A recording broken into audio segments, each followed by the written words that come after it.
প্রেমিকাকে দেখে তোর মনে রং লেগেছে তাই না? তোর আবার প্রেম জেগে উঠেছে কেন রে? আমাকে দিয়ে কি তোর হয় না যে এখন আবার ওরেও লাগবে? এতদিনও প্রেম কমেনি তাই না? আর ওই কাল লাগেনিকে আমি আজকে মেরেই ফেলবো। অনেক হয়েছে, ও আজকে আমার হাত থেকে বাঁচবে না। 5 মিনিট হলো রিদিতা পাত্রপক্ষের সামনে বসে আছে, কিন্তু আসার পর থেকে দেখছে একটা মেয়ে তার দিকে কেমন যেন ভূত দেখার মতো তাকিয়ে আছে। মনে হয় ছেলের বোন হবে। কথা নেই, বার্তা নেই, হঠাৎ মেয়েটা এসে রিদিতাকে করে থাপ্পড় মেরে দেয়। চোখের পলকে যেন ঘটনাটা ঘটে যায়। সেখানে উপস্থিত সবাই পুরো অবাক। কারোর বোধগম্য হলো না যে কি হলো এটা। মেয়েটা শুধু থাপ্পড় দিয়ে শান্ত হয়নি, এখন রীতিমতো গালিগালাজ শুরু করে দিয়েছে। প্রিয়ম পাত্র যে প্রজ্ঞাত করে রাখতে পারছে না। প্রজ্ঞা গালাগালি করেই যাচ্ছে, এই বুঝি রিদিতাকে কাঁচা চিবিয়ে খেয়ে ফেলবে। মা, ও মা, ও সেই মেয়ে যার জন্য তোমার মেয়ে এতদিন কষ্ট পেয়েছে। তুমি কিভাবে তাকে ছেলের বউ করতে চাও? ভাইয়া, ও ভাইয়া, তুই এই কালনাগিনকে বিয়ে করিস না। বলেই চিৎকার করতে লাগলো প্রজ্ঞা। রিদিতা তখন হা হা করে তাকিয়ে আছে, সবকিছু যেন তার মাথার ওপর দিয়ে যাচ্ছে। এদিকে রিদিতার মা বাবা তো রেগে আগুন। তার এত আদরের মেয়েকে এভাবে অপমান কোনোভাবে মেনে নিতে পারছে না। প্রিয়ম এবং তার মা অসহায়ের মতো তাকিয়ে আছে রিদিতাদের দিকে, কিন্তু প্রজ্ঞাকে কোনো মতেই সামলাতে পারছে না। সে একটা ভয়ঙ্কর কাণ্ড ঘটিয়ে ফেলল। টেবিলের উপর থাকা ফুলদানিটি রিদিতার দিকে ছুঁড়ে মারল। রিদিতার মাথা কেটে গেল। এটা দেখে উপস্থিত সবাই হতভম্ব হয়ে গেল। প্রিয়ম এবার না পেরে প্রজ্ঞাকে থাপ্পড় বসিয়ে দিল গালে। প্রজ্ঞা এবার তেলে বেগুনে জ্বলে উঠল। তুই তুই এই মেয়ের জন্য আমাকে মারলি ভাইয়া? তুই তো কোনোদিন আমাকে মারিসনি, বোকাও দিসনি। তুই ওর জন্য আমার গায়ে হাত তুললি। দেখেছো মা, তোমার ছেলে বিয়ে না করতেই পর হয়ে গেছে। এই মেয়েকে আনলে তোমাকে তাড়িয়ে ছাড়বে। ও আমার জীবনটা শেষ করে দিয়েছে। ওর জন্য আমি আজও সুখী হতে পারিনি। বলেই কান্নাই ভেঙে পড়ল। তুই থামবি নাকি তোকে এবার আমি মেরে ফেলবো? বলে প্রিয়ম প্রজ্ঞার দিকে এগোতে লাগলো। আর এদিকে রিদিতাকে তার বাবা মাথায় ব্যান্ডেজ করে দিচ্ছে। রিদিতা সোফায় বসে আছে। আপনি প্লিজ শান্ত হন, ওকে কিছু বলবেন না। হয়তোবা কোনো ভুল বোঝাবুঝি হয়েছে, ও আমাকে অন্য কারোর সাথে গুলিয়ে ফেলেছে, এমনও হতে পারে। প্রিয়ম রিদিতার কথা শুনে থেমে গেল, কিন্তু ঘটল আরেক বিপত্তি। প্রজ্ঞা অজ্ঞান হয়ে গেল। ডাক্তার ডাকা হলো। প্রজ্ঞার কি হয়েছে ডাক্তার? তেমন কিছু না, অতিরিক্ত স্ট্রেসের জন্যই অজ্ঞান হয়ে গেছে, কিছুক্ষণ পরই জ্ঞান ফিরে আসবে। ডাক্তারকে বিদায় দিতে গেল রিদিতার বাবা। এদিকে প্রিয়ম লজ্জায় শেষ। তার বোনটা কি করে ফেললো, এখনো মুখ দেখাবে কি করে? প্রিয়মের মা রেহানা বেগমও লজ্জায় মাথা নিচু করে আছে। ভাই সাহেব, আমি আমার মেয়ের হয়ে আপনাদের কাছে ক্ষমা চাইছি। আমি বুঝতে পারছি না ও এমন কেন করলো, প্লিজ আমাদের ক্ষমা করে দেবেন। রেহানা বেগম অনেক ইতস্তত হয়ে বলল। প্রিয়মও সবার কাছে ক্ষমা চাইল। রিদিতার দিকে অসহায়ভাবে তাকিয়ে রইল। রিদিতা কিছু বলল না। প্রজ্ঞার জ্ঞান ফেরার পর সে রিদিতার দিকে এমনভাবে তাকাচ্ছে যেন এখনই মেরে ফেলবে। প্রিয়ম অনেকবার করে বলল প্রজ্ঞাকে মাফ চাইতে, কিন্তু মাফ চাওয়া তো দূরে থাক, সে রিদিতাকে আরও দুটো কথা শুনিয়ে দিল। প্রিয়ম এবং তার মা লজ্জায় সেখান থেকে চলে এলো প্রজ্ঞাকে নিয়ে। বাসায় এসে প্রজ্ঞা পুরো ভূমিকম্প তুলে ফেলল। কোনোভাবেই এই মেয়ের সাথে তার ভাইয়ের বিয়ে দিবে না। প্রিয়মের 6 বছরের ছোট প্রজ্ঞা। প্রজ্ঞার বয়স যখন 1 বছর তখন তাদের বাবা মারা যায়। তখন থেকে রেহানা বেগমই 2 সন্তানকে মানুষ করে। মা, তোমার মেয়েকে বলো চুপ করতে, তা না হলে ও আজকে আমার হাতে মরবে। ও অতিরিক্ত আদর পেতে পেতে এমন হয়ে গিয়েছে। তুমি তো ওর দোষী দেখতে পাও না। আমি দেশে ফিরেছি মাত্র 8 মাস হলো, আর তাতে ওর যা নমুনা দেখছি, না জানি আমি না থাকাকালীন কী কী করেছে। ওকে ডাক্তার দেখাও, ওর মাথা আসলেই ঠিক নেই। ওকে নিজের বোন বলতেও আমার লজ্জা লাগছে। বলেই প্রিয়ম রাগে সেখান থেকে নিজের রুমে চলে যায়। ঠাস করে দরজা লাগিয়ে দেয়। এদিকে মা, ও সেই মেয়ে যার জন্য তোমার মেয়ে মরতে গিয়েছিল। তুমি বুঝতে কেন পারছো না? আমি আমি কার কথা বলছি? প্রজ্ঞা ওর মাকে এমন কিছু বলল যা শোনার পর রেহানা বেগমের মাথায় আকাশ ভেঙে পড়ল। সে এখন কি করবে ভেবে পাচ্ছে না। এই পরিস্থিতি কিভাবে সামলাবে? আল্লাহ কি তাকে তার পাপের শাস্তি দিচ্ছে? মা, তুমি এই বিয়ে আটকাও প্লিজ। মা, ভাইয়াকে বোঝাও, কত মেয়ে তো আছে। আমরা আমরা সুন্দর মেয়ে দেখে ভাইয়াকে বিয়ে দেব। রেহানা বেগম খুব চিন্তিত হয়ে পড়ল। সে তো জানে তার ছেলে কেমন নাছোড়বান্দা।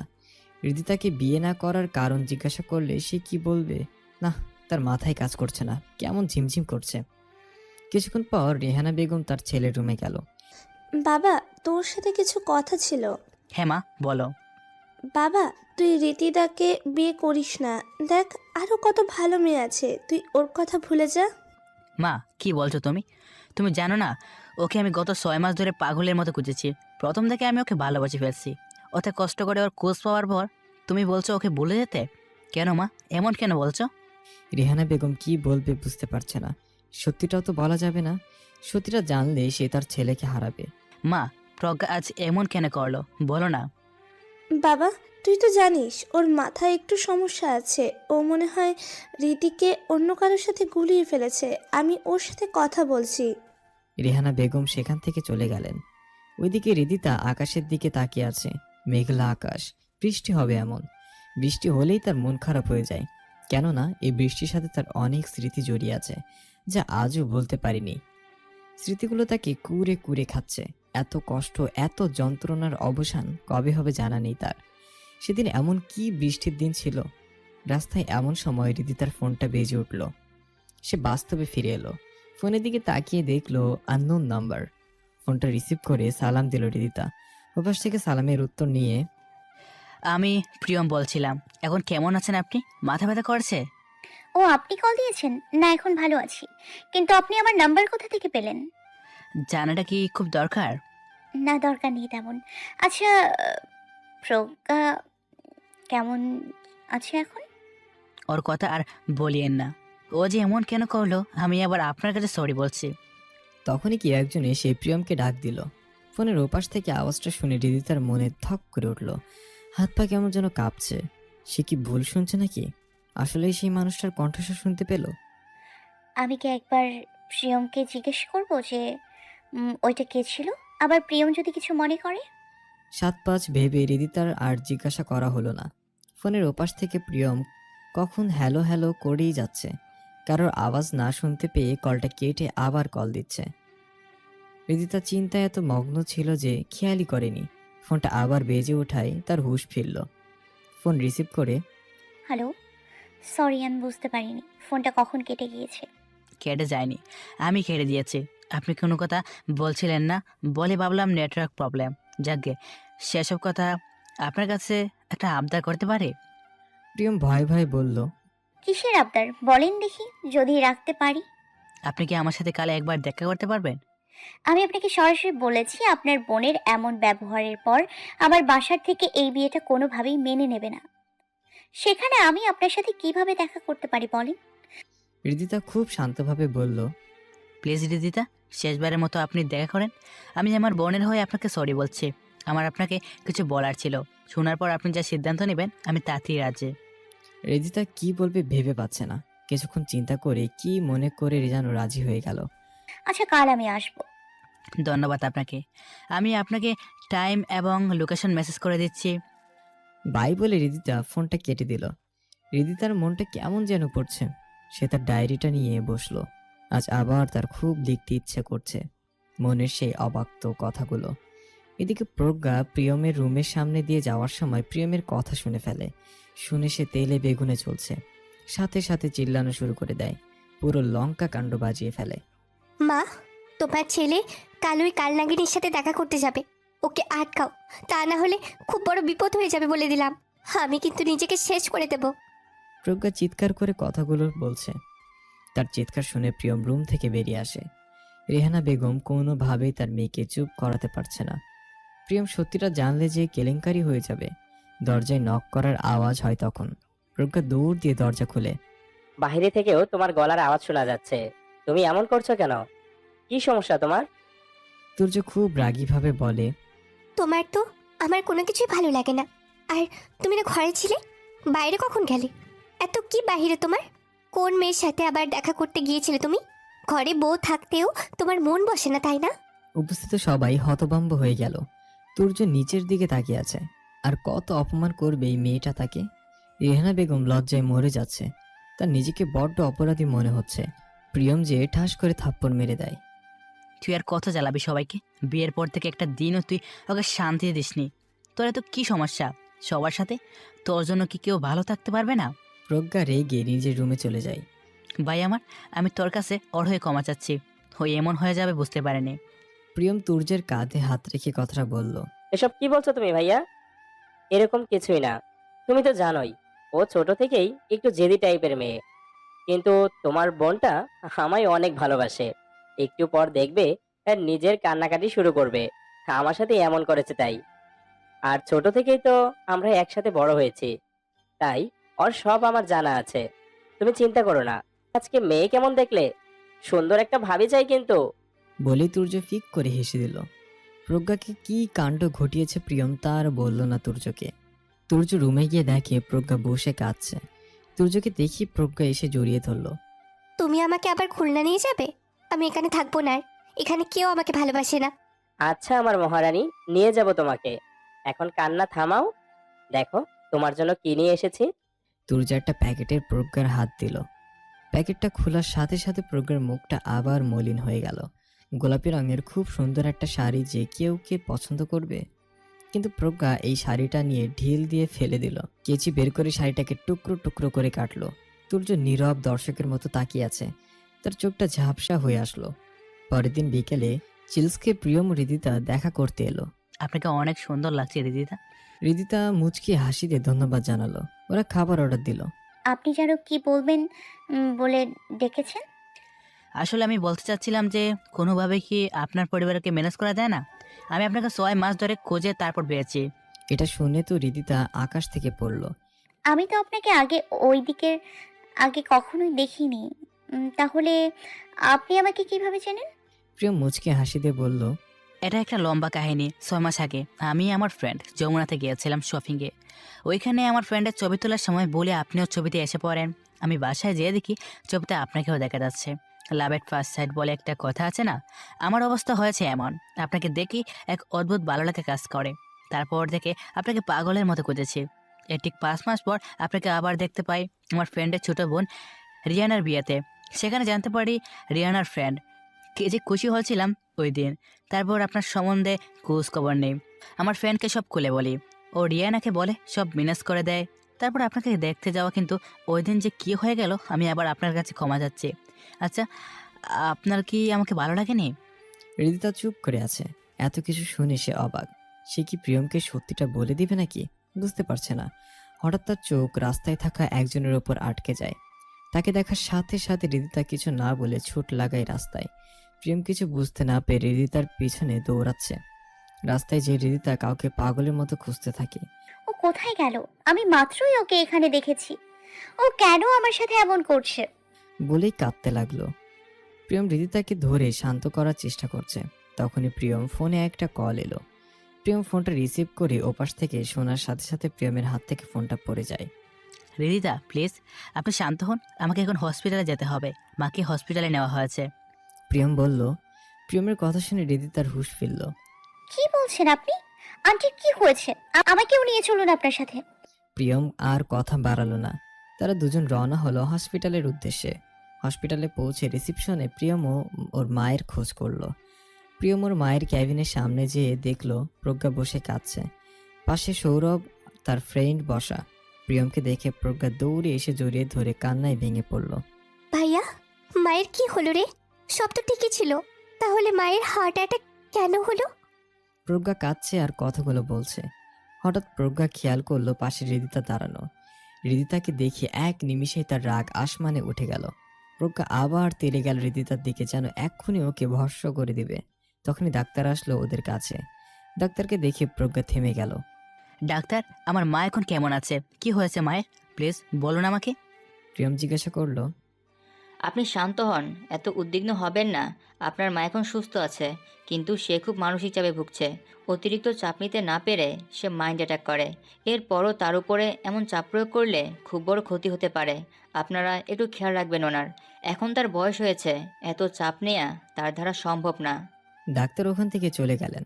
ডাক্তারের কথা শুনে প্রজ্ঞা একদম চুপ হয়ে গেল। তার নিজেকে দোষী মনে হচ্ছে। প্রিয়ম বুঝতে পারছে না তার মায়ের কি এত মানসিক চাপ। তাকে তার মায়ের সাথে কথা বলতে হবে।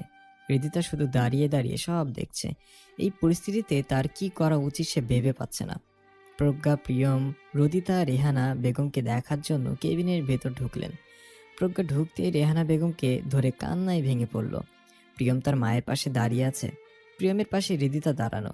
হৃদিতাকে দেখে রেহানা বেগম কাছে ডাকলেন। হৃদিতা তার পাশে এসে বসলো।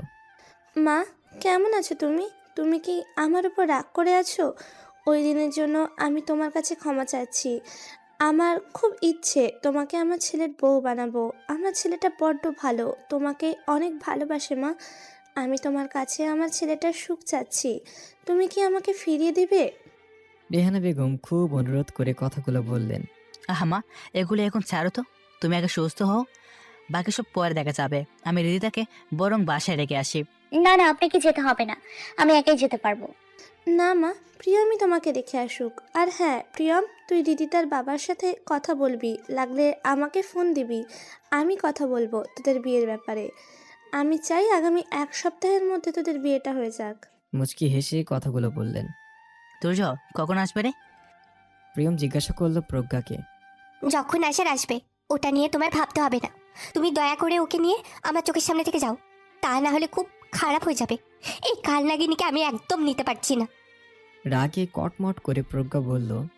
প্রিয়ম প্রজ্ঞাকে কিছু বলতে যাবে তার আগে হৃদিতা থামিয়ে দিল।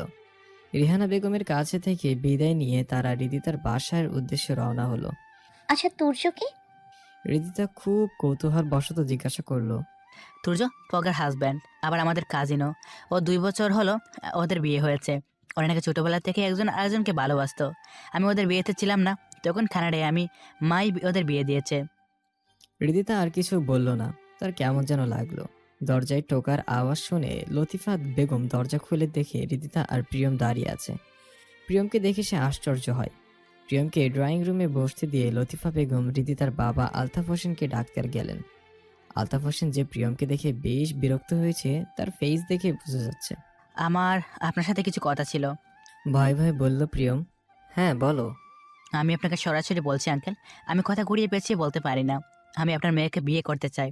আমি রিদিতাকে অনেক ভালোবাসি। গত 6 মাস ধরে ওকে খুঁজেছি, তারপর পেয়েছি। প্রিয়ম সবটা খুলে বলল। দেখো বাবা, ও আমাদের আদরের একমাত্র মেয়ে। আমার জান ওর মধ্যে। ওর কোনো কষ্ট হোক আমি মেনে নিতে পারবো না। তোমার বোন প্রথম দিনেই আমার মেয়ের কপাল থেকে রক্ত ঝরিয়েছে। বিয়ের পর যে আমার মেয়েকে মেরে ফেলবে না এর কোনো গ্যারান্টি আছে? কোন ভরসায় আমি তোমার সাথে আমার মেয়েকে বিয়ে দেব বাবা? আলতাফ হোসেন শান্তভাবে বললেন। প্রিয়ম খুব ইতস্তত বোধ করছে। আঙ্কেল, আমি আপনাকে বলছি, আপনার মেয়ের কিছু হবে না। আমার মা খুব অসুস্থ, সে আমাকে কথা বলতে পারিয়েছে। আপনি যদি একটু তাড়াতাড়ি কথা বলতেন। আলতাফ হোসেন প্রিয়মের থেকে নাম্বার নিয়ে প্রিয়মের মাকে ফোন দিলেন। কথা বলার জন্য সে ঘরে চলে গেলেন। পিছে পিছে হৃদিতার মাও গেল। আমার আপনার সাথে কিছু কথা আছে। আমি চাই আপনি আমার পুরো সত্যিটা জেনে তারপর সিদ্ধান্ত নিন আমাকে বিয়ে করার। হৃদিতা বলল। প্রিয়ম বুঝতে পারছে না কি এমন সত্যি আছে। আমার কোনো সত্যি জানার প্রয়োজন নেই, তারপরে আপনি বলতে চাইলে আমি শুনবো। খালাবার ছেলে এক্স দেখা করি তাহলে। এর মধ্যে হৃদিতার মা বাবা রুম থেকে বেরিয়ে এলো। তাদের দেখে বেশ খুশি খুশি লাগছে। প্রিয়ম তাদের থেকে বিদায় নিয়ে চলে গেল। প্রিয়ম ডিরেক্ট হাসপাতালে গিয়ে তার মাকে নিয়ে আসতে যে দেখে ওখানে তুর্য বসে আছে। তুর্য, পগা কইরে? জানি না ভাইয়া, আমি এসে দেখি ও এখানে নেই। মাকে একলা রেখে কোথায় যে গেল মেয়েটা। তুর্য খুব চিন্তিত হয়ে বলল। প্রিয়মেরও এখন চিন্তা হচ্ছে। তুর্য প্রিয়ম রেহানা বেগমকে নিয়ে বাসার উদ্দেশ্যে রওনা হলো। বাড়ি পৌঁছে দেখে বাসার দরজা খোলা। ভিতরে ঢুকে দেখে সব ওলটপালট হয়ে আছে। মনে হচ্ছে বাসার ভেতরে ভূমিকম্প বয়ে গেছে। প্রিয়মের চোখ ঘরের এক কোণায় আটকে যায়। তার মনে ধক করে ওঠে। প্রিয়ম দেখতে পেল ঘরের কোণায় প্রজ্ঞা বসে দেওয়ালের সাথে হেলান দিয়ে চোখ বন্ধ করে আছে। হাতের দিকে তাকাতেই দেখে রক্ত পড়ছে। প্রিয়ম দৌড়ে যায় প্রজ্ঞার কাছে। প্রজ্ঞা ডাকছে কিন্তু সে কোনো সাড়া দিচ্ছে না। বোঝাই যাচ্ছে তার জ্ঞান নেই। তুর্য সাথে সাথে ডক্টরকে কল দেয়। ফ্যামিলি ডক্টর হওয়ায় 20 মিনিটের মধ্যে চলে আসে। এসে প্রজ্ঞাকে ব্যান্ডেজ করে দেয় হাতে। হাতের রক কেটেছে, খুব বেশিক্ষণ হয়নি, তাই এই যাত্রায় বেঁচে গিয়েছে। রেহানা বেগম মায়ের পাশে বসে আছেন। তার মনে এক অজানা ভয় কাজ করছে। মিস্টার তুর্য, আমি তো আপনাকে অনেক আগেই বলেছি প্রজ্ঞা মানসিকভাবে অসুস্থ। অনেকবার বলেছি তার ট্রিটমেন্ট দরকার, কিন্তু আপনি আমার কথা কোনো আমলই নিচ্ছেন না। তুর্যকে আলাদা করে কথাগুলো বলেন ডক্টর। ওকে ট্রিটমেন্ট করতে নিয়ে গিয়েছিল, কিন্তু এতে বিপরীত হলো। ও ভেবেছিল আমি ওকে পাগল ভাবছি। ও সব মিলিয়ে কি কাণ্ডই না করেছিল। আপনিই বলুন, আমি কি করব এখন? প্রিয়ম এখন তার বোনের দিকে চেয়ে আছে। এই বোনকেই কতই আদর না করতো সে। দেশের বাইরে যাওয়ার জন্য তার বোনের সাথে কেমন যেন একটা গ্যাপ পড়ে গিয়েছে। প্রজ্ঞার কি এত কষ্ট জানা নেই প্রিয়মের। তার কেন যেন মনে হয় সবাই তার কাছে কিছু লুকাচ্ছে। প্রজ্ঞার জ্ঞান ফেরার পর সে দেখতে পায় তার পাশে বসে আছে সবাই। বোন আমার, তোর কি হয়েছে আমাকে একটু বল রে। তুই এমন কেন করছিস? তুই তো আমার লক্ষ্মী বোন। তোর ভাইকে বল, আমি সব ঠিক করে দেব। প্রজ্ঞা কিছু বলতে যেও যেন বলতে পারল না সে। সে চুপ করে আছে। তার খুব কষ্ট হচ্ছে আজ। তার একার জন্য সব কিছু নষ্ট হয়ে যাচ্ছে। কিছু না ভাইয়া, তুই ওকেই বিয়েটা করে নে, আমার কোনো আপত্তি নেই। আমি সরি সব কিছুর জন্য। প্রজ্ঞার কথা শুনে প্রিয়ম যত না অবাক হয় তার থেকে বেশি অবাক হয় রেহানা বেগম। কিন্তু তারা বেশ খুশিও হয় প্রজ্ঞার কথায়। ভাবে হয়তোবা এবার সব ঠিকঠাক হয়ে যাবে। প্রজ্ঞা রেস্ট নিতে দিয়ে তারা রুমে চলে যায়। তুর্য প্রজ্ঞার পাশে বসে প্রজ্ঞার মাথায় হাত বুলিয়ে দিচ্ছে। তুমি আমাকে আজও ভালোবাসতে পারোনি তাই না? প্রজ্ঞার এমন প্রশ্নের উত্তর তুর্যর কাছে নেই। সে প্রজ্ঞার কপালে গভীর চুমু দিল। এখন ঘুমিয়ে পড়ো তুমি, বেশি কথা বলো না। তুমি জানতে চাইবে না আমি কেন এমনটা করেছি? কেন ভাইয়ার বিয়েতে রাজি হচ্ছি না? না প্রজ্ঞা, আমি জানতে চাই না। সবকিছু জানতে হবে এমন তো কোনো কথা নেই। তুমি এখন চোখ বন্ধ করো, আমি তোমাকে ঘুম পাড়িয়ে দিচ্ছি। কিছুক্ষণ পরই প্রজ্ঞা ঘুমিয়ে গেল। তুর্য বেলকনিতে যে ছোট দোলনাটা রাখা আছে সেখানে যেয়ে বসলো। আজ তার নিজেকে বড্ড ক্লান্ত আর অসহায় মনে হচ্ছে। সে হাঁপিয়ে গিয়েছে এইসব থেকে। মাঝে মাঝে তার মনে হয় সবকিছু ছেড়ে ছুঁড়ে অনেক দূরে চলে যেতে, যেখানে থাকবে না এই কষ্টগুলো। ছোটবেলা থেকে সবকিছু হারিয়ে আসছে সে। এখন কেমন যেন অভ্যস্ত হয়ে গিয়েছে। কিছু কিছু কষ্ট কখনো ভোলা যায় না। এখনো তাকে এই কষ্ট বয়ে বেড়াতে হচ্ছে। নিজেকে খুব একা মনে হয় তার এখন। হয়তোবা এটা তার পাপের শাস্তি। তাই তো সুখ তার কাছে এসেও ধরা দেয় না। পুরনো স্মৃতিগুলো আজ খুব মনে পড়ছে তার। চোখটা অফ করে ডুব দিল সেই বিকেলে। প্রিয় হৃদিতার সাথে দেখা করতে গেল। হৃদিতা তার সামনে বসে আছে। হৃদিতাকে যতই দেখে ততই ভালো লাগে তার।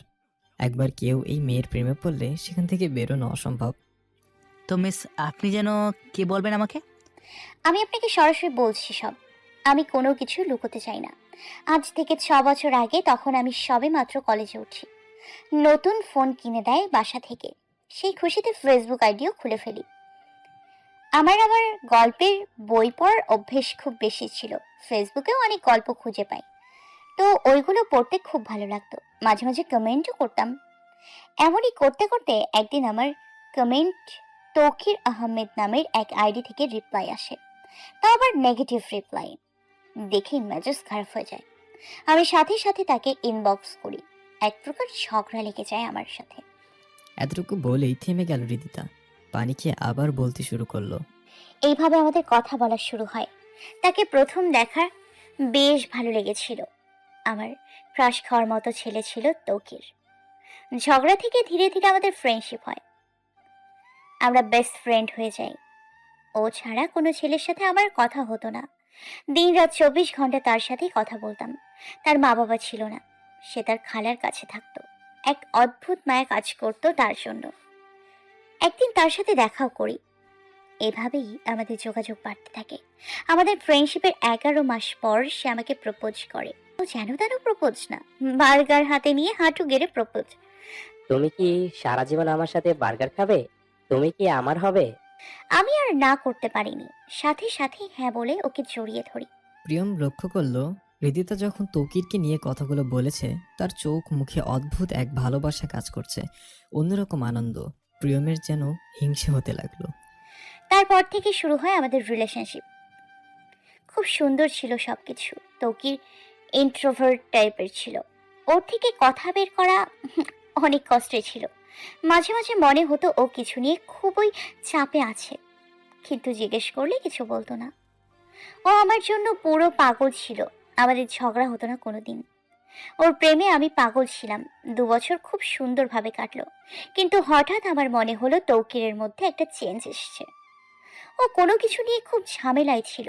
জিজ্ঞেস করলেও আমাকে বলতো না। কথায় কথায় রেগে যেত। মাঝে মাঝে খুব কষ্ট হতো, কিন্তু পরে ভাবতাম যাই হোক, ও তো আমাকে কোনো দিন ছেড়ে যাবে না। আবার আমার কাছে এসে মাফও চাইতো ওর বিহেভিয়ারের জন্য। ভালো খারাপ মিলিয়ে এভাবেই 1 বছর কেটে গেল। সেদিন ছিল ওর জন্মদিন। আমি ওর জন্য নীল শাড়ি পরে কেক নিয়ে পার্কে ওয়েট করছিলাম। সেদিন আকাশটা বড্ড মেঘলা ছিল, বৃষ্টি হবে হবে ভাব। কিছুক্ষণ পর বৃষ্টিও শুরু হয়ে গেল। আমি এই বৃষ্টির মধ্যেই ওর জন্য বসেছিলাম। 1 ঘন্টা 2 ঘন্টা এমন করে 6 ঘন্টা চলে গেল। ও আসেনি। হাজারো কল দিয়েছিলাম কিন্তু ওর ফোন বন্ধ ছিল। ওর আইডিও ডিএক্টিভেট হয়েছিল। আমি পাগলের মতো হয়ে গিয়েছিলাম। ওর কোনো ফ্রেন্ডকেও আমি চিনতাম না। ওর ভার্সিটিতে খোঁজ নিয়েও কিছু পাইনি। সে সেখান থেকেও টিসি নিয়ে চলে গেছিল। তারপর থেকে 2 বছর ধরে তাকে পাগলের মতো খুঁজেছি কিন্তু পাইনি। এবার রিদিতা আর নিজেকে ধরে রাখতে পারল না, হু হু করে কেঁদে ফেলল। আমি এখনো ওকেই ভালোবাসি, অনেক বেশি। আমি আপনাকে বিয়ে করলেও আমাকে কিছুদিন সময় দিতে হবে। ওর জায়গায় অন্য কাউকে এক্সপেক্ট করা আমার দ্বারা সম্ভব না। প্রিয়ম নীরবে রিদিতার কথাগুলো শুনছিল। তার কেন যেন খুব কষ্ট হচ্ছে। ধরেন আমাদের বিয়ের পর সে আপনার সামনে আসলো, আপনি কি করবেন? তার কাছে চলে যাবেন? প্রিয়মের এমন প্রশ্ন শুনে রিদিতা কিছুক্ষণ তার দিকে চেয়ে রইল। শুধু তার থেকে কিছু প্রশ্নের উত্তর জানার আছে আমার, আর তার কাছে ফিরে যাওয়ার কোনো প্রশ্নই ওঠে না। এতটাও অকৃতজ্ঞ আমাকে ভাববেন না। প্রিয়ম আর কিছু বলল না। এর মধ্যে রেহানা বেগম রিদিতাদের বাসায় গেলেন। আলতাফ হোসেনকে অনেক কষ্ট করে রাজি করানো হলো। রিদিতার মা বেশ খুশি। তার প্রিয়মকে মেয়ের জামাই হিসেবে বেশ পছন্দ হয়েছে। প্রিয়ম ও রিদিতার বিয়ে ঠিক হলো। সপ্তাহখানেক পর তাদের বিয়ে। কিন্তু বিয়ের কিছুদিন আগে রিদিতার বাবা হঠাৎ অসুস্থ হয়ে পড়লেন। বিয়ের ডেট পেছানোর জন্য সবাইকে বললেও সে কোনোভাবে রাজি না তার মেয়ের বিয়ে পেছাতে। প্রিয়ম ও রিদিতাকে বিয়ে পাকাপাকি হওয়ার পর থেকে প্রজ্ঞা কেমন যেন চুপসে গিয়েছে। একদিন রাতে তুমি যদি ভাইয়ার বিয়েতে থাকো তাহলে আমি সুসাইড করব। তুমি খুলনা চলে যাবে আর কোনোদিনও হে বাসায় আসবে না। ভাইয়ার বিয়েটা হয়ে গেলেই আমিও চলে আসবো তোমার কাছে। প্রজ্ঞা খুব রাগীভাবে বললে। তুর্য অসহায়ের মতো চেয়ে আছে। সে জানে সে এই বিয়েতে থাকে তাহলে প্রজ্ঞা তুলকালাম বাজিয়ে ফেলবে। কিন্তু প্রজ্ঞার কি এত সমস্যা বুঝতে পারছে না সে। প্রজ্ঞার সন্দেহ প্রবণতা বেশি, অনেক পসেসিভ তুর্যকে নিয়ে। কিন্তু তাই বলে নিজের ভাইয়ের বউকেও ছাড় দিবে না ভেবে তুর্যর অনেক কষ্ট লাগছে। নিজেকে বড্ড ছোট মনে হচ্ছে তার, কিন্তু কিছুই করার নেই। বিয়ের 2 দিন আগে তুর্য সিলেট চলে যায়। প্রিয়ম অনেকবার আটকাতে চেয়েছিল কিন্তু তুর্য কাজের বাহানা দিয়ে চলে যায়। প্রিয়ম রিদিতার বিয়ে বেশ ধুমধাম করেই হয়। প্রজ্ঞা যদিও সবকিছু থেকে দূরে দূরে আছে কিন্তু কোনো ঝামেলা করছে না। রেহানা বেগম ভাবছে হয়তোবা তার মেয়ে সব মেনে নিয়েছে। কিন্তু এই নিস্তব্ধতায় যে ঝড়ের আগের পূর্বাভাস তা কেউ বুঝতে পারেনি। বিয়ের সপ্তাহখানিক পর প্রজ্ঞা এখনো এখানে আছে। সে রিদিতার থেকে দূরে দূরে থাকে। রিদিতাও বেশি একটা মাথা ঘামায়নি এটা নিয়ে। সে প্রজ্ঞাকে সময় দিয়েছে স্বাভাবিক হওয়ার। প্রিয়মের সাথে তার বেশ বন্ধুত্ব হয়ে গিয়েছে। প্রিয়ম রিদিতাকে পেছন থেকে জড়িয়ে ধরে। এই শুনো, কাল আমার কিছু বন্ধু আসবে তোমার হাতে রান্না খেতে। আমি ওদের দুপুরে ইনভাইট করি। রিদিতা মুচকি হেসে হ্যাঁ, অবশ্যই দাওয়াত দিন। আমি খুব ভালো রান্না করতে পারি। বাবা তো আমার রান্না খুব মজা করে খেত। এমনকি তো এতটুকু বলেই থেমে যায় রিদিতা। প্রিয়মের খারাপ লাগলেও সে কিছু বলে না, প্রসঙ্গ পাল্টে ফেলে। আমি জানি তো আমার বউ জানে তুমি। দুইজনেই হেসে দেয়। রিদিতার মাঝে মাঝে খারাপ লাগে। সে চাইলেও প্রিয়মকে পুরোপুরি আপন করে নিতে পারছে না, অথচ প্রিয়ম তাকে পুরো সাপোর্ট দিচ্ছে। পরের দিন খুব আয়োজন করে রিদিতা রান্না করেছে। প্রিয়মের বন্ধুরা আসবে বলে কথা। সবাই গেল কোথায়? এখনো তো 1টাই বাজে নাই। ওনার ফ্রেন্ডরা এত জলদি চলে আসবে? আমার রান্নাও তো কমপ্লিট হয়নি এখনো। এসব 7-5 ভাবতে ভাবতে রিদিতা গিয়ে দরজা খোলে। দরজা খুলে সামনে মানুষটাকে দেখে অবাক হয় রিদিতা। তার হাত পা কাঁপছে। সে চোখে বিশ্বাস করতে পারছে না। কাঁপা কাঁপা কণ্ঠে বলল, তুমি? তখনই প্রিয়ম এসে, আরে তুই কখন এলি? ভালোই সারপ্রাইজ দিয়েছিস। আরে তোদের তো আলাপই হয়নি। এই যে তোর বাবে, দেখ তো কেমন লাগছে। তুর্য মলিন একটা হাসি দিল। তার ভেতরটা যে ছারখার হয়ে যাচ্ছে তা কেউ দেখতে পেল না। এত বড় সত্যর মুখোমুখি হতে হবে সে এটা চিন্তাও করেনি। এসেছিল তাকে প্রজ্ঞাকে সারপ্রাইজ দিতে, আর নিজে সারপ্রাইজ হয়ে গেল। রিদিতা, ও হচ্ছে তোর্য, তোমার দেবর এবং একমাত্র ননদের জামাই। বলেই হাসতে লাগলো প্রিয়ম। রিদিতা এখন এক ধ্যানে চেয়ে আছে তুর্যের দিকে। এই 2 বছর কত চেঞ্জ এসেছে মানুষটার। কেমন যেন ফ্যাকাশে হয়ে গিয়েছে চেহারা, অথচ আগে কতই না প্রাণবন্ত ছিল ছেলেটি। হঠাৎ খুব জোরে আওয়াজ হলো, আমরা এসে গেছি। চিল্লানিতে ঘর ভাঙল রিদিতার। প্রিয়মের সব ফ্রেন্ডরা এসে গিয়েছে। এইদিকে প্রজ্ঞা তুর্যকে দেখে আকাশ থেকে পড়ল। তার রাগের থেকে বেশি ভয় হচ্ছে, খুব বেশি ভয়। এই ভয়টা সে পাচ্ছিল। এখন যদি তুর্য তাকে ছেড়ে দেয়। রেহানা বেগম দূর থেকে দাঁড়িয়ে সব দেখছে। তার কেন যেন মনে হচ্ছে খুব বড় ঝড় আসবে, যা সব তছনছ করে দিবে। তুর্য আসার পর থেকে ড্রয়িং রুমে বসে আছে। প্রজ্ঞার কাছে যাওয়ার সাহস পাচ্ছে না। তার ভেতরটা জ্বলে পুড়ে ছারখার হয়ে যাচ্ছে। বুক কেমন চিনচিন ব্যথা অনুভব করছে। এতদিন পর এভাবে তার অতীতের মুখোমুখি হতে হবে ভাবতে পারেনি সে। হৃদিতা আজ অনেক কিছু রান্না করেছে। সবাই তো খাবার দেখে সেই খুশি। একসাথে টেবিলে বসলো সবাই। হৃদিতা সবাইকে খাবার সার্ভ করে দিচ্ছে। যেই না তুর্যের প্লেটে খাবার দিতে যাবে, তখনই প্রজ্ঞা এসে হৃদিতার হাত থেকে খাবারটা নিয়ে ফেলে দিল। উপস্থিতি সবাই হতভম্ব হয়ে গেল প্রজ্ঞার বিহেভে। প্রজ্ঞার আগে কটমট করতে করতে চলে গেল সেখান থেকে। প্রিয়ম নীরব দর্শকের মতো চেয়ে আছে। তার কেমন যেন খটকা লাগছে। দুয়ে দুয়ে চার মিলাতে ট্রাই করছে। প্রিয়মের ফ্রেন্ডরা কিছু বলল না, চুপ করে খেতে লাগলো। তুর্য উঠে হাত ধুয়ে আবার ড্রয়িং রুমে যেয়ে বসে রইল। হৃদিতা ওখানে আর দাঁড়িয়ে থাকতে পারল না। তার খুব কান্না পাচ্ছে। একটা সময় ছিল যখন সে নিজে হাতে তুর্যকে খাইয়ে দিত। হৃদিতার রান্না তুর্যের কাছে অনেক পছন্দের ছিল। আর আজ সবটা পাল্টে গেল। না, আর কিছু ভাবতে পারছে না হৃদিতা। প্রিয়মের ফ্রেন্ডরা খেয়ে দিয়ে চলে গেল। সবাই মন খারাপ। প্রিয়ম রুমে এসে চোখ অফ করে শুয়ে আছে। কোনো কথা বলছে না কারোর সাথে। হৃদিতার সব জানতেই হবে। কেন তুর্যের সাথে এমন করলো? তার জীবনটাকে এমন পর্যায়ে নিয়ে এলো। হৃদিতার রুম থেকে বেরিয়ে দেখে তুর্য এখনো ড্রয়িং রুমে চোখ অফ করে বসে আছে। আমার আপনার সাথে কথা ছিল মিস্টার তৌকির। সরি তুর্য, আপনি আমার সাথে ছাদে চলেন। হৃদিতার দাঁতে দাঁত চেপে বলল। তুর্য কোনো কথা বলছে না। ভাবটা এমন, সে হৃদিতার কথা শুনতেই পাচ্ছে না। হৃদিতার রাগ এবার চরম পর্যায়ে চলে গেল। আমি আপনাকে কিছু বলছি, আপনি কি শুনতে পারছেন না? আপনি কি চান আমি সবাইকে সবটা বলে দিই? তুর্য উঠে ছাদের দিকে পা বাড়ালো। হৃদিতাও পিছে পিছে যাচ্ছে। ছাদের রেলিং ধরে দাঁড়িয়ে আছে দুজন। তুর্যের দৃষ্টি আকাশের দিকে, হৃদিতার দিকে তাকাচ্ছেও না। আপনি আমার সাথে এমন কেন করলেন? কি দোষ ছিল আমার? চিৎকার দিয়ে বলল হৃদিতা। তুর্য তখন হৃদিতার দিকে তাকাচ্ছে না। তোমাকে আজ একটা গল্প শোনাই, হ্যাঁ? হৃদিতা চুপ করে আছে। তুর্য হৃদিতার উত্তরের অপেক্ষা না করে, আমি যখন ক্লাস 10-এ পড়ি, তখন আমার মা অ্যাক্সিডেন্টে মারা যায়। আমিও সাথে ছিলাম, কিন্তু ভাগ্যের জোরে বেঁচে যাই। তখন আমাকে কেউ নিতে রাজি হয়নি। তখন আমার দিকে মমতার হাত বাড়ায় আমার খালামণি। আমাকে ঢাকা নিয়ে আসে। খালু মারা গিয়েছিল অনেক বছর আগে। সে সবকিছু এক হাতে সামলাতো।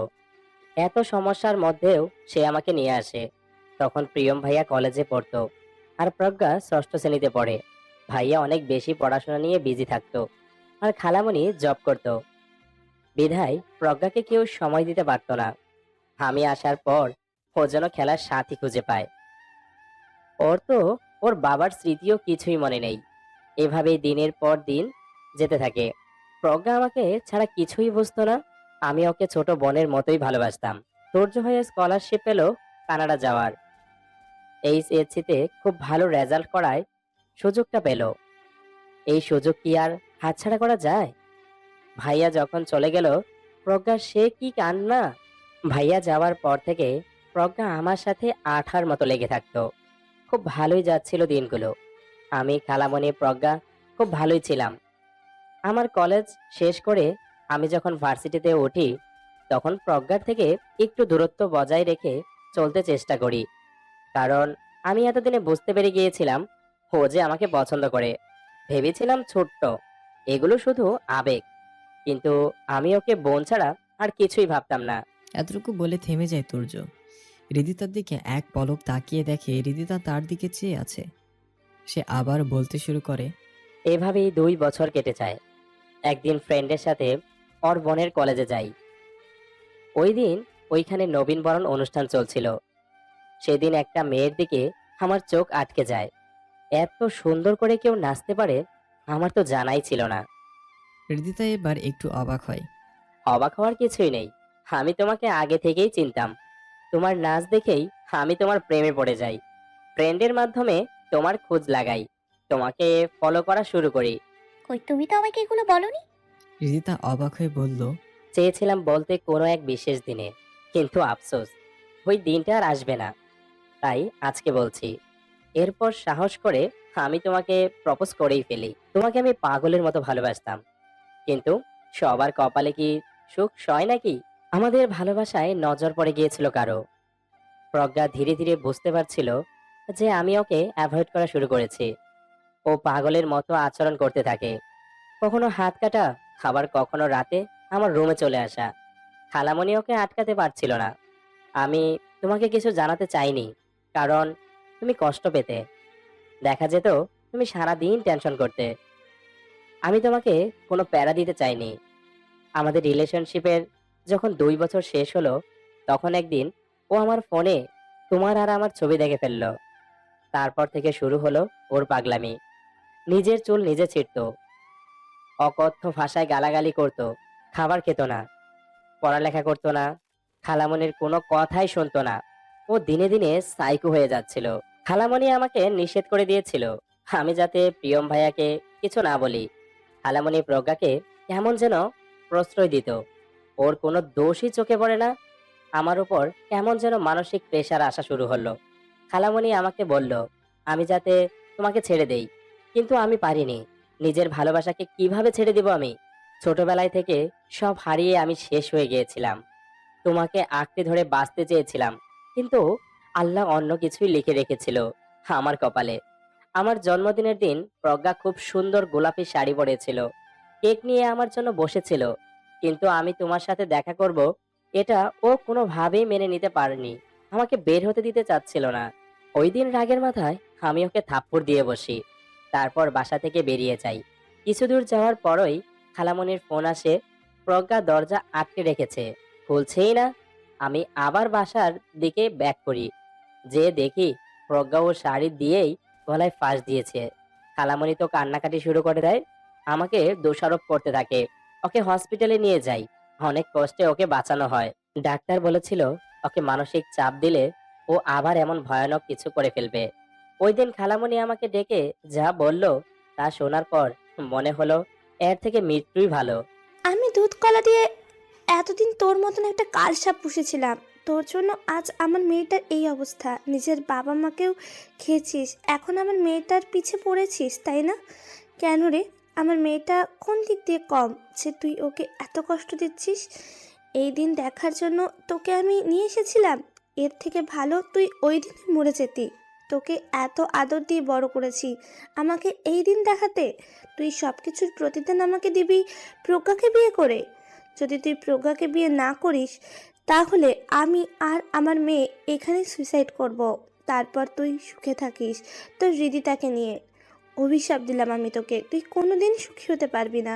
আজ আমার মেয়ে যে কষ্ট পাচ্ছে, তুই এর থেকেও বেশি কষ্ট পাবি। এতটুকু বলেও তুর্য থেমে যায়, তার গলা কাঁপছে, কথা আটকে আসছে। রিদিতা তার এক হাত তুলে তুর্যর হাতের ওপর রাখলো। ওই দিন আমার কিছুই করার ছিল না। মায়ের সমান খালামণিকে আমি কিভাবে মরতে দেই বলো? তাই তো এই কঠিন সিদ্ধান্ত নিয়ে ফেললাম, তোমার থেকে দূরে যাওয়ার সিদ্ধান্ত। ওই দিন কাজী ডেকে আমার আর প্রজ্ঞার বিয়ে হয়ে গেল। এক নিমেষেই যেন সব শেষ হয়ে গেল। আমি কিছুই করতে পারলাম না। আমার পুরো জীবনটা আবার বদলে গেল। আমি প্রজ্ঞাকে নিয়ে খুলনা চলে যাই। ওখানে ওদের ফ্ল্যাট আছে, যাতে তুমি আমাকে খুঁজে না পাও। ওখানে যেও আমার শান্তি হয়নি। প্রজ্ঞা আমাকে বিয়ে করেও তো তোমাকে নিয়ে সন্দেহ করত। আমি অনেক চেষ্টা করেছিলাম ওর সাথে মানিয়ে নেওয়ার, কিন্তু পেরে উঠছিলাম না। ওর পাগলামি আরো বাড়তে লাগলো। ওর জন্য আমার চাকরিটাও গেল, কারণ ও আমাকে অফিস যেতে দিত না। সবসময় ওর সাথে থাকা লাগতো। মাঝে মাঝে মনে হতো সুসাইড করি, কিন্তু এটা যে মহাপাপী। ধীরে ধীরে প্রজ্ঞার প্রতি আমার এক মায়া জন্মায়। আমি ওর সব পাগলামোগুলোকে দেখেও না দেখার ভান করতে থাকি, কিন্তু আমার মনে আজও তুমি রয়ে গিয়েছো। আমি চাইলেও পারিনি তোমাকে ভুলতে। এটাই প্রজ্ঞাকে কুড়ে কুড়ে খায়। খালামণি আমাকে অভিশাপ দিতে গিয়ে যে তার মেয়েকেও অভিশাপ দিয়ে ফেলেছে, কারণ তার মেয়ে যে আমারই জীবনের একটা অংশ। কিন্তু এত কিছুর পরও আমি প্রজ্ঞাকে সুখী করতে পারিনি। রিদিতা এবার নিজেকে আর আটকে রাখতে পারলো না, তুর্যকে ধরে কাঁদতে লাগলো। কিন্তু তুর্য রিদিতাকে ধরছে না। এই অধিকার যে অনেক আগেই সে হারিয়ে ফেলেছে। আচমকাই রিদিতাকে ধাক্কা দিয়ে ছাদ থেকে ফেলে দিল। চোখের পলকে যেন পুরো ঘটনাটা ঘটে গেল। 5 বছর পর প্রিয়ম বৃদ্ধাশ্রমে দাঁড়িয়ে আছে। আজকের এই দিনে সে প্রতি বছর বৃদ্ধাশ্রমে আসে, কেননা আজকের এই দিনে 5 বছর আগে তার পুরো জীবনটা এক নিমিষে যেন তছনছ হয়ে গিয়েছিল। আর কিছু না ভেবেই সে পা বাড়ালো। রেহানা বেগম ছুটে এলেন প্রিয়মকে দেখে। বাবা তুই এসেছিস? জানিস কখন থেকে অপেক্ষা করে আছি তোর জন্য। প্রিয়ম মাকে জড়িয়ে ধরল। মা, তুমি কেন এমন করছো? আর কত শাস্তি দেবে? আমাকে কি মাফ করা যায় না? ওই দিন রাগের মাথায় উল্টাপাল্টা বলে ফেলেছিলাম। প্লিজ মা, মাফ করে দাও না আমায়। চলো না আমরা একসাথে থাকি। বলেই মায়ের পা ধরে কেঁদে ফেলল প্রিয়ম। রেহানা বেগম প্রিয়মকে উঠিয়ে একটি বেঞ্চে বসালেন। বাবা আমি তোকে আগেও বলেছি, এখনো বলছি, আমি তোর ওপর রাগ করে এখানে আসিনি। তুই তো ভুল কিছু বলিসনি। আজ আমার ভুলের জন্য কতগুলো সাজানো গোছানো জীবন নষ্ট হয়ে গিয়েছে। আমি ওখানে থাকলে কোনোদিনও ভালো থাকতে পারতাম না। আমি যতবারই তোদের দেখতাম মনে পড়ে যেত নিজের ভুলের কথা। আমাকে মাফ করে দে রে। আমি নিজের ভুলের প্রায়শ্চিত্ত করছি। আমাকে তোদের থেকে দূরে থাকতেই হবে। এত বড় পাপ তোরা ক্ষমা করলেও আমি নিজেকে ক্ষমা করতে পারছি না। বলেই চোখ মুছলেন রেহানা বেগম। প্রিয়ম তার মায়ের কোলে চোখ বন্ধ করে শুয়ে আছে। কতদিন পর সে শান্তি পাচ্ছে। মাঝে মাঝে ইচ্ছে হয় তার মরে যেতে, কিন্তু তার যে মরলে চলবে না, তার যে অনেক কাজ বাকি। মায়ের থেকে বিদায় নিয়ে প্রিয়ম রওনা হলো। তাকে যে আরও একটা জায়গায় যেতে হবে। গাড়িতে উঠে ডুব দিল সেই 5 বছর আগে আজকের এই দিনে। প্রজ্ঞা হঠাৎ প্রিয়মের রুমে এসে, ভাই তুই এক্ষুনি চল, আমি তোকে কিছু দেখাবো। প্রজ্ঞা প্রিয়মকে কিছু বলার অপেক্ষা না করে তাকে ছাদে নিয়ে গেল। পিছে পিছে রেহানা বেগমও গেলেন। ছাদে যে প্রিয়ম দেখে রিদিতা তুর্যকে ধরে কাঁদছে। প্রিয়ম নিজের চোখে বিশ্বাস করতে পারছে না। এদিকে প্রজ্ঞা তো রাগে আগুন। সে রিদিতার দিকে এগোতে লাগলো, যে আচমকাই রিদিতাকে টান দিয়ে তুর্যের পেছন থেকে ছাড়িয়ে ধাক্কা দিয়ে নিচে ফেলে দিল। ঘটনাটা এত তাড়াতাড়ি ঘটল যে কেউ বুঝতে পারল না। সবাই হতবাক হয়ে গেল। যখন বুঝতে পারলো তখন তুর্য আর প্রিয়ম দৌড়ে নিচে নেমে গেল। দেখলো রিদিতা নিচে পড়ে কাতরাচ্ছে, মাথা দিয়ে রক্ত বের হচ্ছে। সাথে সাথে রিদিতাকে নিয়ে ওরা হসপিটালে চলে যায়। এদিকে প্রজ্ঞা পারছে না, সব ধ্বংস করে ফেলবে। সে কোনোভাবে মেনে নিতে পারছে না তুর্য কেন রিদিতাকে নিয়ে হাসপাতালে যাবে।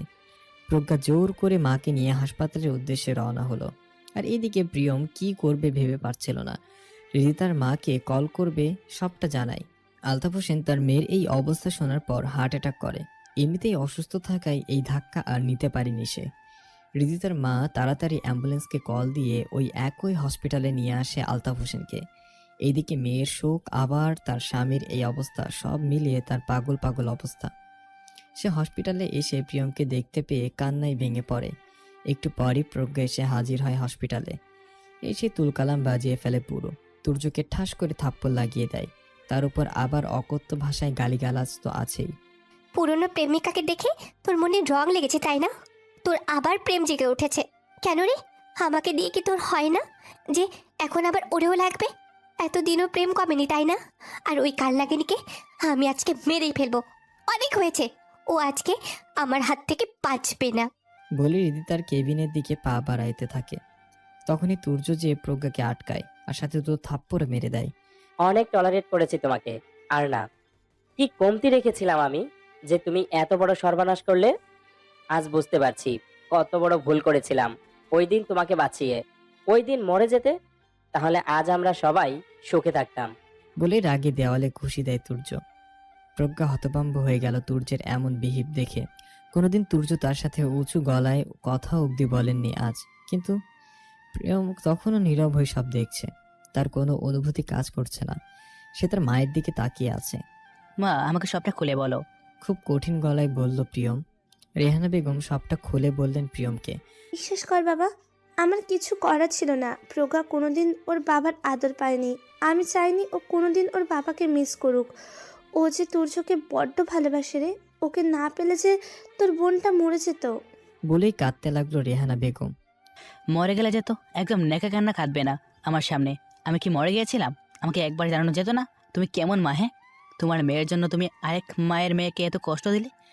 রিদিতা না হয় পরের মেয়ে, কিন্তু তুর্য, ও তো তোমার আপন বোনের ছেলে, তাই না? কিভাবে করলে তুমি ওর সাথে এমন? বাবা মা মরা ছেলেটাকে এভাবে কষ্ট দিতে পারলে? একটুও বুক কাঁপলো না তোমার? মেয়ের প্রেম এতটাই অন্ধ হয়ে গিয়েছিলে যে তুমি আর কারো কষ্ট দেখতে পেলে না। আর প্রজ্ঞা কিসের ভালোবাসে? এই তোর ভালোবাসার নমুনা?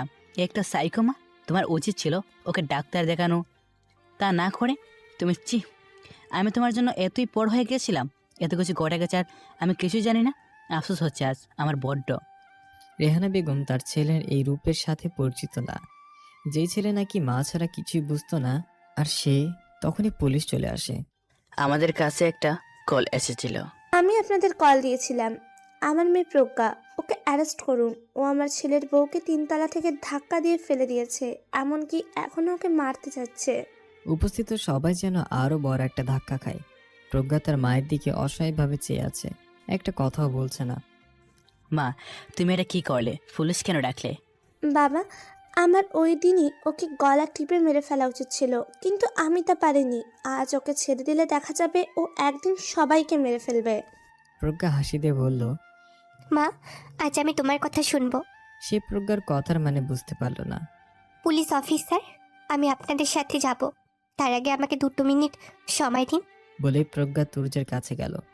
আমি জানি তুমি আমাকে ভালোবাসো না, কিন্তু আমি তোমায় খুব ভালোবাসি জানো। তুমি যখন আমাদের বাসায় এসেছিলে, আমার বয়সই বা কত ছিল? তোমার সাথে থাকতে থাকতে নিজের অজান্তেই তোমাকে ভালোবেসে ফেলি। আচ্ছা, তুমি কেন আমায় ভালোবাসো না বলো? আমি কি অনেক খারাপ ছিলাম? কিন্তু জানো, আমি আরেকটা সত্যি জানি, তুমি আমার মায়ায় পড়ে গেছো। এই মায়া কাটানো যে খুব কঠিন। তুমি আমাকে ভালো না বাসলেও এই মায়া থেকে কোনোদিন বের হতে পারবে না। আজ আমি সার্থক, তা না হলে তুমি আমাকে কবেই ছেড়ে চলে যেতে। এই মায়ায় তোমাকে আটকে রেখেছিল আমার কাছে। আমাকে একটু জড়িয়ে ধরবে, খুব শক্ত করে। তুর্যের চোখ দিয়ে অনবরত পানি পড়ছে, তার খুব কষ্ট হচ্ছে। সে কি ভালোবেসে ফেলেছে তার প্রজ্ঞাকে? তুর্য খুব শক্ত করে জড়িয়ে ধরল প্রজ্ঞাকে। ছাড়লেই বুঝি হারিয়ে যাবে। প্রজ্ঞা পরম সুখে ধরে আছে তুর্যকে। তুর্য প্রজ্ঞার কপালে খুব গভীরভাবে চুমু খেলো। তারপর প্রজ্ঞা নিজে নিজেই তুর্যকে ছেড়ে দিল। ভাইয়া, আমায় একটা হাত দিবি? প্রিয়ম বোনকে ধরে অঝরে কাঁদতে লাগলো। যত যাই হোক, তার আদরের ছোট বোন তো। প্রজ্ঞা এবার তার মায়ের কাছে গিয়ে আলতো করে জড়িয়ে ধরলো। মা, আমাকে মাফ করে দাও। এমন মেয়ে আল্লাহ যাতে কোনো মাকে না দেয়। প্রজ্ঞা পুলিশের সামনে যে দাঁড়ালো, আচমকাই পুলিশের কাছ থেকে বন্দুকটা নিয়ে নিল। কেউ এক পাও এগোবে না আমার দিকে। সবাই হতভম্ব হয়ে গেল। প্রজ্ঞা এমন কিছু করবে কারোর মাথায় আসেনি। প্রজ্ঞা সবার দিকে তাকিয়ে খুব সুন্দর একটা হাসি দিল, তারপর নিজের মাথায় শুট করলো। সাথে সাথে মাটিতে লুটিয়ে পড়ল। প্রিয়ম দৌড়ে এলো প্রজ্ঞার কাছে। তুর্য এখনো ঠাই দাঁড়িয়ে আছে। সাথে সাথে ডাক্তার ডাকা হলো, কিন্তু বাঁচানো সম্ভব হয়নি প্রজ্ঞাকে। সে চলে গেল না ফেরার দেশে। ওটি থেকে ডক্টর বের হয়ে মিস্টার প্রিয়ম আছেন এখানে? ড্রাইভারের ডাকে হুঁশ ফিরল প্রিয়মের। সে কবরস্থানে যেয়ে দুটি কবরের মাঝে বসলো। আমি খুব খারাপ ভাই, তাই না বোন? আমাকে মাফ করে দে। একদিন দেখবি আমিও তোর কাছে চলে আসবো। এবার নিজেকে আটকে রাখতে পারল না সে। কাঁদতে লাগলো প্রিয়ম। পাশের কবরটা তার কাছে যে ভালো হতো বাবা, আপনি যদি আপনার মেয়েকে আমার কাছে বিয়ে না দিতেন, তাহলে আজ আপনি জীবিত থাকতেন, আপনার মেয়ে ভালো থাকতো। সেদিন হৃদিতার বাবাও মরে যায়। এত বড় ধাক্কা সামলাতে পারেননি সে। সবাইকে ছেড়ে চলে যান না ফেরার দেশে। প্রিয়ম বাসার উদ্দেশ্যে রওনা হয়। বাসায় পৌঁছে সে রুমে যেয়ে দেখে হৃদিতা লিখেছে। তুমি মেডিসিন নিয়েছো হৃদিতা? এই তোমার আসার সময় তুমি আমাকে কখনো বাবার কবরের কাছে নিয়ে যাও না কেন? প্রিয়ম কিছু বলল না। তুমি তো আজ মায়ের সাথে দেখা করতে গিয়েছিলে। মা কি কখনোই আসবে না? মা কি আমাকে সবকিছুর জন্য দায়ী মনে করেন? এমন কিছু না হৃদিতা, তুমি খুব ভালো করে জানো। এগুলো ছাড়ো তো, চলো এখন খেয়ে নিই। আমার হুইল চেয়ারটা একটু নিয়ে আসো তো। প্রিয়ম হুইল চেয়ার নিয়ে এসে হৃদিতাকে উঠিয়ে বসায়। সেদিন হৃদিতা ভাগ্যক্রমে বেঁচে গেলেও হৃদিতার পা ভেঙে যায়। সে চিরদিনের মতো পঙ্গু হয়ে যায়। ডাক্তার বলে দেয় হৃদিতা আর কোনো দিন হাঁটতে পারবে না। খাবার টেবিলে আপনার অনেক কষ্ট হয়ে যায় একা একা এত কিছু সামলাতে। না বাবা, এগুলো কি বলছো? মেয়ের কাছে আছি, এটাই আমার জন্য অনেক। তুমি শুধু শুধু এত ভাবছো। ওই দিনের পর থেকে হৃদিতার মা হৃদিতাদের সাথেই থাকে।